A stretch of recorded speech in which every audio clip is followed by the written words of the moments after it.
Well, the number one thing that causes self-sabotage. Good morning, guys. I'm Michael from the One-on-One Connection, Australia's premier radio station for business shows and lifestyle shows, all about helping you succeed.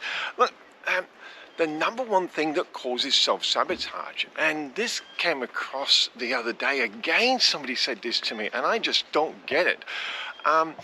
We were talking about designing your optimum business, you could dream of, what you could really set your expectations for, and what you envisage your business or your company could actually be.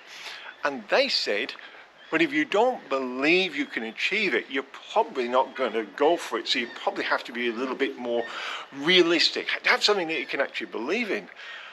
And I'm thinking, that's absolutely crazy. That's not why you set these big, audacious goals. That's not why you set them. You don't set a goal like that and say, do I really believe I can achieve it? Because probably the answer is going to be no anyway, especially if you set it really, really big. That's not the purpose of setting big, audacious goals and ambitions for yourself and dreams for yourself. That's just not what you do. God, the sun's absolutely gorgeous this morning. It's absolutely stunning. I'll just give you a shot of this harbour. Look at this. Oh, this is beautiful. Absolutely stunning.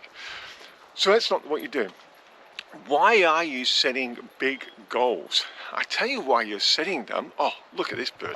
Sorry, guys. You've got to have a check it out of him. Good morning, mate.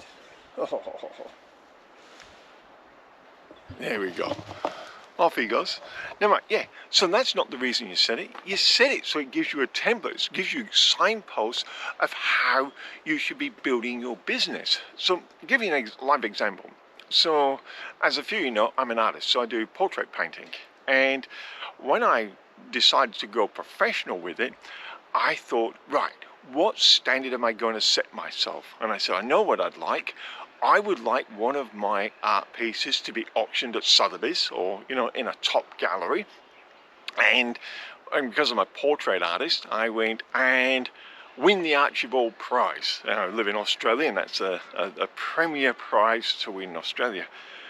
At no stage did I ask myself, do I think that's possible? That wasn't the reason I set those things. What I did, I set them because now I can look at that and say, okay, so what is the expectation of an artist, or what's the expectation of Sotheby's for an artist?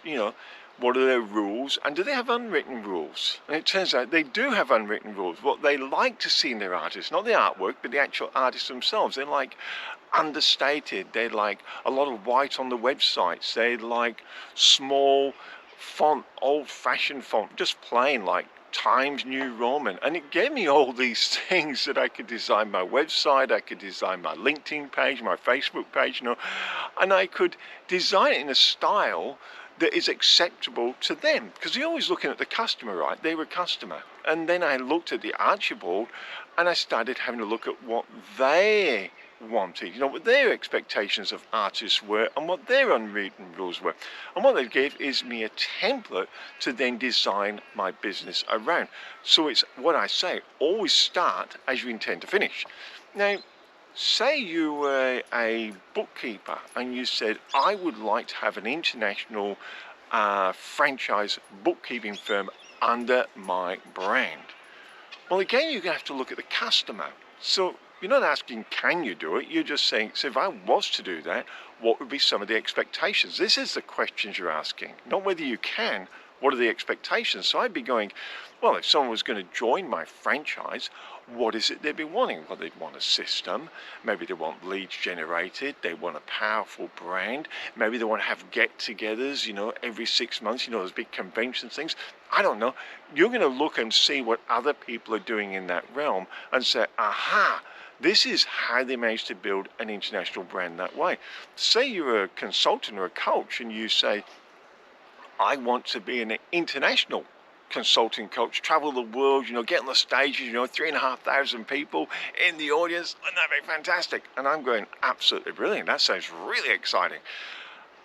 again, you don't ask yourself whether you can or whether you can't. You go, okay, so if I'm getting on stage, let's have a look what other people are doing, how they're designing the backdrop. You know, am I going to have a chair on stage? How am I going to dress on stage? You know, am I going to take questions from the audience? Are they going to write them on cards and send them in to me, you know, write them out at the front desk or so forth? Or am I going to take live questions? They're the answers to how you start, aren't they? Because now you say, well, that was the backdrop of my stage, that's going to be the backdrop of all my websites and social media pages. If I have a chair on stage, then everything's going to show the chair. When I do my normal consultations one-on-one with people, if I get people sending cards in, then my social media channels invite people to send questions in, and I'll ask them. And maybe if I like to go live from the stage, you know, interact one-on-one with someone, I'm probably going to do that from my social media page. I'm going to go live and start doing that from my social media pages, so there's total congruency. So yeah, don't self-sabotage. Don't ask yourself whether you can or whether you can't achieve these goals that you set yourself. Ask yourself, what is the customer's expectation at that level? What are the expectations? What are the things I would be doing if I was at that level? And then fragment them back to where you are now.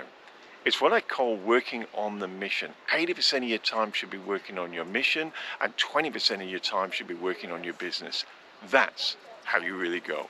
Guys, if you like these conversations, why don't you join us on the one-on-one connection? The link to the radio station will be somewhere on this page, depending which social media channel it is. And if you just want to have a one-on-one with me, no charge, you can jump on the 101connection.com.au, tick where it says mentorship there, look down, book in a free session with me. I love to have a chat, no obligation, have a chat and see what we can come up with for you and your business. Thanks for joining me, and as we always say at the 101 Connection, it's all about connecting you to your success.